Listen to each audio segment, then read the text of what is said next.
بسم اللہ الرحمن الرحیم۔ آخر حضرت حسن کو زہر کیوں دیا گیا؟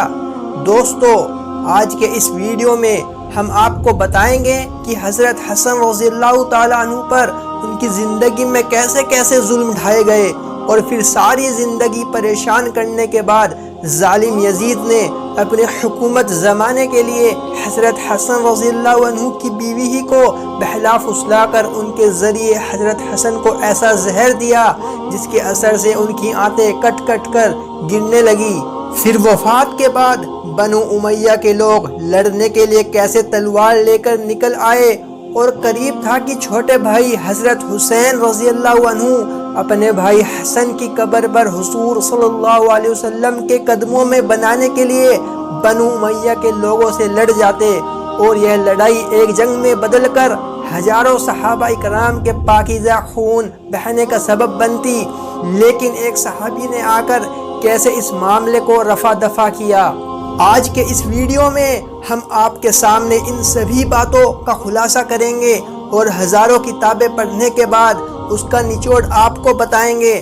بس آپ سے ایک چھوٹی سی درخواست ہے کہ ویڈیو میں آخر تک بنے رہے اور دیکھیں کہ کیسے ان ظالموں نے دنیا کی حکومت پانے کے لیے نواسے رسول کا کلیجہ چیر کر اسے تڑپا تڑپا کر مار ڈالا۔ دوستو، حضرت حسن رضی اللہ تعالیٰ عنہ کو جس دن زہر دیا گیا وہ اسلامی تاریخ کا سب سے دردناک دن تھا۔ اس کی داستان سن کر سخت سے سخت دل انسان بھی اپنے آنسو نہیں روک سکتا۔ حضرت حسن رضی اللہ تعالیٰ عنہ کو ان کی زندگی میں کئی بار زہر دیا گیا، لیکن اللہ نے حضرت حسن کی حفاظت فرمائی۔ لیکن جب تقدیر کا فیصلہ پہنچا اور اللہ نے بھی چاہا کہ اب میرے اس پیارے جنت کے پھول کو اتنی زیادہ تکلیف نہ دی جائے، تو آخر وہ زہر اللہ کے حکم سے اثر ہی کر گیا۔ حضرت حسن رضی اللہ تعالیٰ عنہ نے تو زہر دینے والے کا نام نہ بتایا، لیکن تاریخ لکھنے والوں نے جو لکھا ہے وہ آج آپ کے سامنے پیش کرتا ہوں۔ یزید نے حضرت حسن رضی اللہ تعالیٰ عنہ کی بیوی یزدہ کو بہلا پھسلا کر اس بات پر راضی کر دیا کہ وہ حضرت حسن رضی اللہ تعالیٰ عنہ دونوں کو ایسا زہر دے کہ وہ دوبارہ اٹھ نہ سکے۔ یزید نے حضرت حسن رضی اللہ تعالیٰ عنہ کی بیوی سے کہا کہ اگر تم اپنے شوہر کو زہر دے کر مار دو گی تو میں خود تم سے شادی کر لوں گا اور تمہیں محل کی رانی بنا کر رکھوں گا۔ یزید بہت دنوں سے اس سازش میں لگا ہوا تھا کہ وہ کسی طرح اپنے راستے سے حضرت حسن و حسین کو ہٹا دے، کیونکہ وہ جانتا تھا کہ اگر میں نے ان دونوں کو راستے سے ہٹا دیا تو اگلی حکومت کا بادشاہ میں خود بنوں گا۔ جب یزید نے حضرت حسن کی بیوی سے ایسی بات کہی تو اس نے لالچ میں آ کر حضرت حسن کو کئی بار زہر دیا، لیکن اس زہر کا ان پر کوئی اثر نہ ہوتا۔ آخر یزدہ بیوی نے ایک ہیرے کو بہت اچھی طرح پیس کر اسے پانی میں ملا دیا، اور پھر وہ پانی اس گھڑے میں ڈال دیا جس سے حضرت حسن رات میں اٹھ کر پانی پیا کرتے تھے۔ سن 50 ہجری 27 صفر کی رات حضرت حسن رضی اللہ تعالیٰ عنہ سو رہے تھے کہ اچانک انہیں پیاس لگی تو اپنی بہن زینب کو پکار کر بلایا۔ حضرت زینب اس وقت مصلی پر بیٹھی اللہ کی عبادت کر رہی تھی۔ بڑے بھائی کی آواز سن کر جلدی سے پاس پہنچی تو حضرت حسن رضی اللہ عنہ نے کہا، زینب، میں نے ابھی ایک بڑا عجیب سا خواب دیکھا ہے، میں وہ تمہیں بتانا چاہتا ہوں۔ حضرت زینب نے کہا، جی بھائی فرمائیں۔ تو حضرت حسن نے بتایا کہ میں نے خواب میں دیکھا کہ میرے نانا حضور صلی اللہ علیہ وسلم اور والد حضرت علی اور میری امی حضرت فاطمہ، یہ سبھی لوگ مجھے جنت کی سیر کرا رہے ہیں۔ میں نے اپنے نانا حضور صلی اللہ علیہ وسلم سے شکایت کی کہ نانا جان، آپ کے جانے کے بعد مدینہ میں مجھے اور میرے بھائی کو بہت ستایا گیا، میرے ماں باپ کو گالیاں دی گئیں۔ اس پر نانا جان نے جواب دیا کہ میرے پیارے بچے، پریشان نہ ہو، تم بہت جلد ہی مجھ سے ملنے والے ہو۔ یہ بات جیسے ہی حضرت زینب نے سنی تو آنکھوں میں آنسو بھر آئے اور سمجھ گئی کہ اب میرے بڑے بھائی حضرت حسن کے ساتھ کیا ہونے والا ہے۔ امی حضرت فاطمہ اور والد حضرت علی نے بہت پہلے ہی ساتھ چھوڑ دیا تھا۔ اب اس معصوم بہن کا صرف ایک ہی سہارا اپنے دونوں بڑے بھائی حسن و حسین تھے۔ لیکن جب اپنے بھائی کی زبان سے ایسی بات سنی تو خود پر قابو نہ رکھ سکی اور آنکھوں سے بے اختیار آنسو بہنے لگے۔ حضرت حسن رضی اللہ عنہ نے کہا کہ بہن، مجھے پیاس لگ رہی ہے، تم جا کر گھڑے سے میرے لیے پانی لے آؤ۔ حضرت زینب پانی بھرنے چلی گئی۔ اس بیچاری بہن کو خبر بھی نہیں تھی کہ جس چیز سے وہ ڈر رہی تھی آج وہی سب کچھ ہونے جا رہا ہے۔ بہن نے گھڑے سے پانی نکالا اور اپنے بھائی حضرت حسن کے سامنے لا کر رکھ دیا۔ یہ وہی گھڑا تھا جس میں حضرت حسن کی بیوی نے زہر ملایا تھا۔ اب حضرت حسن رضی اللہ عنہ انہوں نے جیسے ہی وہ پانی پیا تو پہلے تو کچھ بھی محسوس نہ ہوا، لیکن تھوڑی دیر بعد اچانک وہ پانی اندر ہی اندر آنتوں کو کاٹنے لگا اور پھر خون کی الٹیاں شروع ہو گئی۔ اس زہر کے اثر سے آنتیں کٹ کر باہر گرنے لگی۔ یہ دیکھ کر حضرت زینب بہت ڈر گئی اور رونے لگی۔ تاریخ لکھنے والوں نے دیکھا ہے کہ اس زہر نے حضرت حسن کی آنتوں کے 100 ٹکڑے کر دیے تھے اور 3 دنوں تک انہیں خون کی الٹیاں آتی رہی۔ زہر کے اثر سے چہرہ بالکل ہرا پڑ گیا تھا۔ ان 3 دنوں میں حضرت حسن ایسی تکلیفوں سے گزر رہے تھے، اگر وہ تکلیف کسی پہاڑ پر بھی ڈال دی جاتی تو شاید وہ بھی برداشت نہ کر پاتا۔ لیکن آج کوئی مدینہ میں آ کر دیکھ لے کہ حضور کا یہ پیارا سا نواسا کیسے زہر سے تڑپ رہا ہے۔ کچھ لوگ تھے جو حضرت حسن کی ایسی پریشانی دیکھ کر خوش ہو رہے تھے، لیکن مدینہ میں نیک لوگوں کی بھی ایک بڑی تعداد تھی جن کا رو رو کر برا حال ہو چکا تھا۔ حضرت زینب تو بیچاری اپنے بڑے بھائی حضرت حسن کو دیکھتی جاتی اور ایک خاموش فریاد کے ساتھ اللہ کے حضور میں جھولی پھیلا کر دعائیں مانگتی، اے اللہ میرے بھائی کو ٹھیک کر دو۔ دوستو، آج مدینہ کے ایک کچے گھر میں زہر میں تڑپتا یہ انسان کوئی اور نہیں بلکہ وہ ہستی ہے جسے حضور صلی اللہ علیہ وسلم اپنے کندھوں پر بٹھا کر بازاروں میں گھماتے اور لوگوں سے کہتے کہ اے لوگوں، یہ دونوں بچے میری آنکھوں کی ٹھنڈک ہے، جس نے انہیں تکلیف دی اس نے مجھے تکلیف دی۔ اے اللہ، جو بھی میرے حسن حسین سے محبت کرے آپ بھی اس سے محبت کرنا۔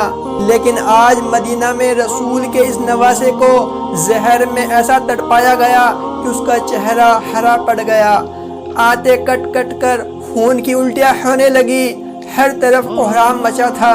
لیکن شاید اب تقدیر کا بھی فیصلہ آ چکا تھا اور اللہ نے بھی حکم دے دیا تھا کہ اے فرشتوں، جا کر میرے جنت کے پھول حسن کو میرے پاس لے آؤ۔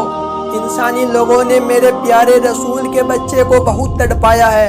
حضرت حسن رضی اللہ تعالیٰ عنہ جانتے تھے کہ اس گھڑے میں زہر کس نے ملایا ہے، کیونکہ گھر میں باہر کا تو کوئی بندہ نہیں آ سکتا، لیکن حضرت حسن رضی اللہ عنہ انہوں نے کسی کو بھی اس بارے میں اپنی زبان سے کچھ نہ بتایا، یہاں تک کہ جیسے ہی ان کے چھوٹے بھائی حضرت حسین رضی اللہ عنہ کو خبر ہوئی تو وہ دوڑتے ہوئے آئے اور کہنے لگے کہ بھائی جان، آپ صرف مجھے ایک بار اس کا نام بتا دو کہ جس نے آپ کو زہر دیا ہے۔ تو حضرت حسن رضی اللہ عنہ مانو پوچھنے لگے کہ تم اس کے ساتھ کیا کرو گے؟ تو حضرت حسین نے جواب دیا کہ میں اسے قتل کروں گا۔ یہ سن کر حضرت حسن نے کہا کہ پھر تو میں کسی کو کچھ بھی نہیں بتاؤں گا، کیونکہ اگر زہر دینے والا وہی انسان نہ ہوا تو مرتے مرتے مجھ پر ایک بے گناہ کے قتل کا الزام آ جائے گا، اور اگر زہر دینے والا وہی انسان ہوا تو اللہ کے پاس جا کر میں خود اس سے بدلہ لے لوں گا۔ 3 دنوں بعد آخر وہ دن بھی آیا جب حضرت حسن رضی اللہ عنہ کو اپنی وفات بالکل قریب نظر آنے لگی تو اپنے چھوٹے بھائی حسین سے کہا کہ جاؤ اور میری نانی حضرت عائشہ سے پوچھو کہ آپ کا نواسا حسن اپنے نانا کے قدموں میں دفن ہونا چاہتا ہے کہ آپ کی اجازت ہے۔ حضرت حسین رضی اللہ عنہ جلدی سے حضرت عائشہ کے گھر پہنچے اور کہنے لگے کہ نانی جان، میرے بڑے بھائی حسن اپنی زندگی کی آخری سانسیں لے رہے ہیں اور اپنے نانا حضور صلی اللہ علیہ وسلم کے قدموں میں دفن ہونا چاہتے ہیں، کیا آپ اس کی اجازت دیتی ہیں؟ حضرت عائشہ رضی اللہ عنہا بھی اپنے نواسے کی ایسی حالت سن کر بیٹھی رو رہی تھی۔ حضرت حسین کی یہ بات سنتے ہی جواب دیا کہ ہاں، میری طرف سے پوری اجازت ہے۔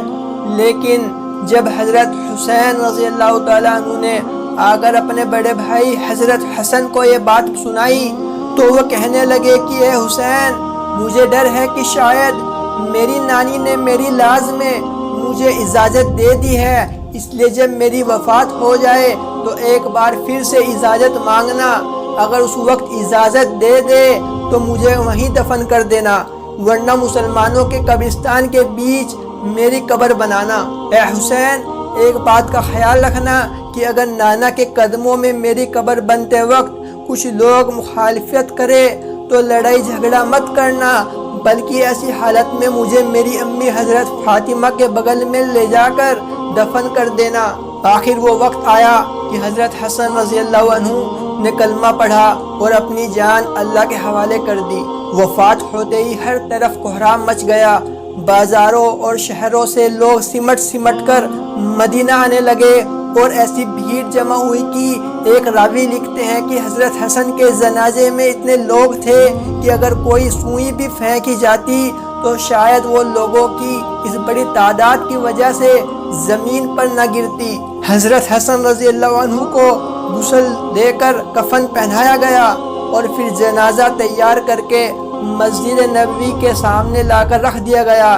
ایک صحابی نے آگے بڑھ کر حضرت حسن رضی اللہ عنہ کا جنازہ پڑھایا، پھر اسے لے کر حضور صلی اللہ علیہ وسلم کے حضور کی طرف چل دیے۔ لیکن جیسے ہی مروان کے لوگوں کو اس بات کی خبر ہوئی کہ حضرت حسن رضی اللہ عنہ کو حضور صلی اللہ علیہ وسلم کے قدموں میں دفن کیا جائے گا تو سبھی تلواریں لے کر لڑنے آ گئے اور کہنے لگے کہ جب ہمارے خاندان کے ایک فرد حضرت عثمان رضی اللہ عنہ کو اس جگہ دفن نہ ہونے دیا گیا تو ہم حسن کو بھی اس جگہ دفن نہیں ہونے دیں گے۔ یہ سن کر چھوٹے بھائی حضرت حسین رضی اللہ عنہ غصے میں آ گئے اور کہنے لگے کہ تم لوگ ہوتے کون ہو میرے بھائی کو اس کے نانا کے بغل میں دفن ہونے سے روکنے والے؟ یاد رکھنا اگر تم بیچ میں آئے تو میں ایک ایک کی گردن اڑا دوں گا۔ قریب تھا کہ مروان کے لوگ اور حضرت حسین رضی اللہ عنہ کے بیچ ایک جنگ چھڑ جاتی اور مدینہ پھر سے صحابہ کرام کے پاکیزہ خون سے بھر جاتا۔ لیکن اسی وقت حضرت ابو ہریرہ رضی اللہ تعالیٰ عنہ آگے بڑھے اور کہنے لگے کہ اے لوگو، تم کیسے ظالم ہو کہ حضور صلی اللہ علیہ وسلم کے نواسے کو بھی نانا کے بغل میں دفن نہیں ہونے دیتے۔ لیکن اس بات کا مروان کے لوگوں پر کوئی اثر نہ پڑا اور وہ تلواریں لے کر اپنی جگہ پر اڑے رہے۔ تو حضرت ابو ہریرہ رضی اللہ عنہ نے جب ایسی حالت دیکھی تو حضرت حسین کو پاس بلا کر کہا، میرے پیارے بچے، کیا تمہیں اپنے بڑے بھائی حسن کی وہ وصیت یاد نہیں کہ جو انہوں نے وفات کے وقت کہی تھی کہ اگر نانا کے بغل میں دفن ہونے پر کچھ لوگ مخالفت کرے تو لڑائی جھگڑا مت کرنا، بلکہ مجھے امی حضرت فاطمہ کے ہی بغل میں لے جا کر دفن کر دینا۔ یہ بات سنتے ہی حضرت حسین رضی اللہ تعالیٰ عنہ کا غصہ کچھ ٹھنڈا ہوا اور کہنے لگے کہ ٹھیک ہے، چلو جنت البقیع میں میری امی کے پاس قبر کھودو، آج اسی جگہ میرے بھائی حسن کو دفن کیا جائے گا۔ سارے لوگ جلدی سے جنت البقیع پہنچے اور حضرت حسن رضی اللہ عنہ کے لیے قبر کھودی گئی۔ شام ہوتے ہوتے حضرت حسن رضی اللہ عنہ کو ان کی امی حضرت فاطمہ کے بغل میں دفن کر دیا گیا۔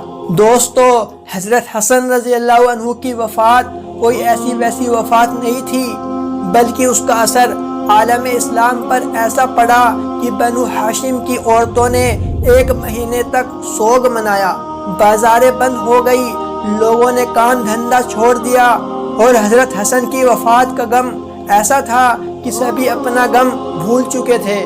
جنازے کے بعد جب حضرت ابو ہریرہ رضی اللہ تعالیٰ عنہ مسجد پہنچے تو دیکھا کہ لوگ بہت پریشان ہیں اور بیٹھے رو رہے ہیں، تو حضرت ابو ہریرہ رضی اللہ تعالیٰ عنہ کہنے لگے کہ اے لوگو، آج جی بھر کے رو لو، کیونکہ میرے پیارے رسول کا سب سے محبوب بچہ ہمیں چھوڑ کر جا چکا ہے۔